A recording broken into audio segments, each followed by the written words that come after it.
Bienvenue sur ce podcast. L'agitation est assez remarquable, tout le monde en parle, de grosses sommes d'argent sont dépensées pour les collectionner. Vous l'avez compris, nous allons parler ici notamment de NFT. Si vous n'êtes pas encore familier avec ce qui concerne le métaverse, les crypto-monnaies, la blockchain, cette vidéo va vous apporter quelques éléments de compréhension. Et ensuite, je vous donnerai mon sentiment sur le futur des NFT qui font beaucoup parler, notamment pour les millions en investissement qui ont été réalisés ces dernières années.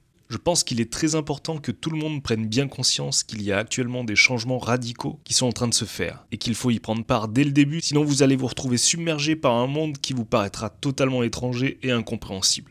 Je fais cette vidéo pour vous partager ma vision sur ce changement qui donne à mon sens une opportunité énorme aux artistes, quelle que soit leur spécialité. Tout d'abord, un NFT, c'est quoi ? Vous entendez souvent la traduction pas très parlante de jetons non fongibles.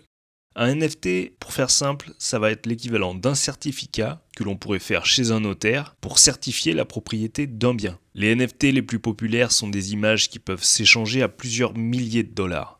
Là-dessus, il s'agit plus d'une spéculation comparable à de la spéculation sur les œuvres d'art ou les objets de collection. Comme il y a des personnes qui collectionnent les vieilles photos ou des tableaux de jeunes artistes contemporains, il y en a d'autres qui collectionnent les NFT. Et c'est là que le lien se crée entre le physique et le dématérialisé. Les artistes peuvent produire leurs propres NFT, il peut s'agir de photos, de vidéos, de sons, d'images ou simplement de concepts. Le NFT sera la trace de la propriété de l'œuvre et de ce qu'il contient. La majorité des NFT sont dématérialisés, échangés et stockés en dématérialisé sur ce que l'on nomme la blockchain. C'est à ce moment où l'on doit obligatoirement parler d'argent digital. Pour acheter ou vendre des NFT, il faut de l'argent, mais converti en monnaie digitale comme le Bitcoin ou l'Ethereum par exemple.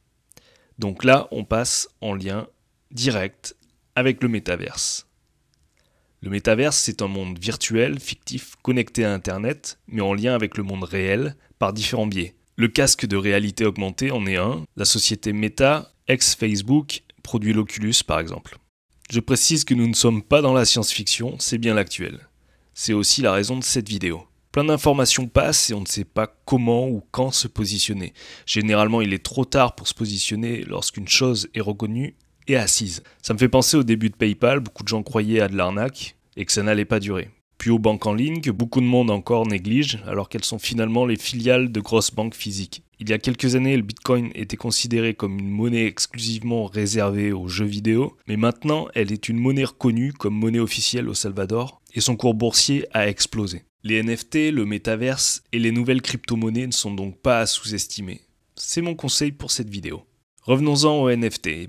Ils peuvent être vendus et achetés sur différentes plateformes. La plus connue est OpenSea, vous en avez d'autres bien sûr, plus ou moins spécialisées, mais en ce moment c'est celle-ci qui est la plus utilisée. Chose importante, sachez que pour vendre ou acheter, vous devez avoir au préalable un porte-monnaie pour crypto-monnaie. Vous pouvez gratuitement en créer un en ligne. Personnellement, je m'en suis créé un sur MetaMask. Ce porte-monnaie à crypto, ensuite, vous pouvez le laisser vide, mais il sera à connecter à votre compte OpenSea pour pouvoir faire des opérations. La vente d'un NFT n'a rien de complexe. Il faut un fichier que vous mettez en ligne sur la plateforme que vous avez choisie.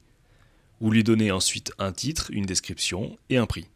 Vous pouvez le mettre en vente en choisissant des options qui vous conviennent. Un point qu'il est bon à savoir, c'est que lorsque vous vendez sur la blockchain, notamment la blockchain Ether, pour le moment, il y a des frais de mise en ligne pour vendre.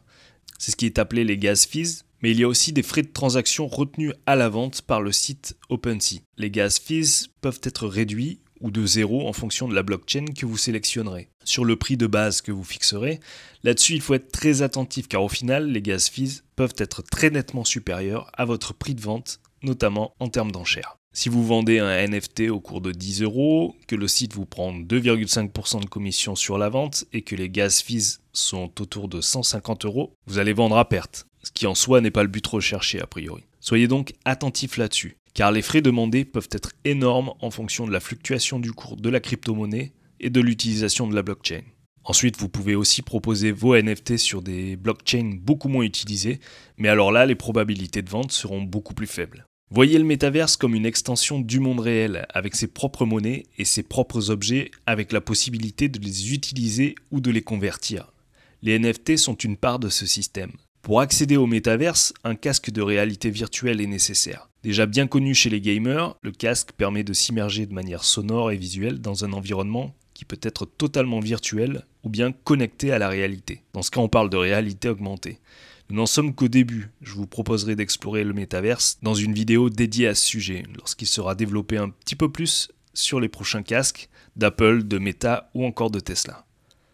Un autre point que je voudrais développer est l'opportunité pour les artistes d'utiliser les NFT comme moyen de vendre leurs œuvres.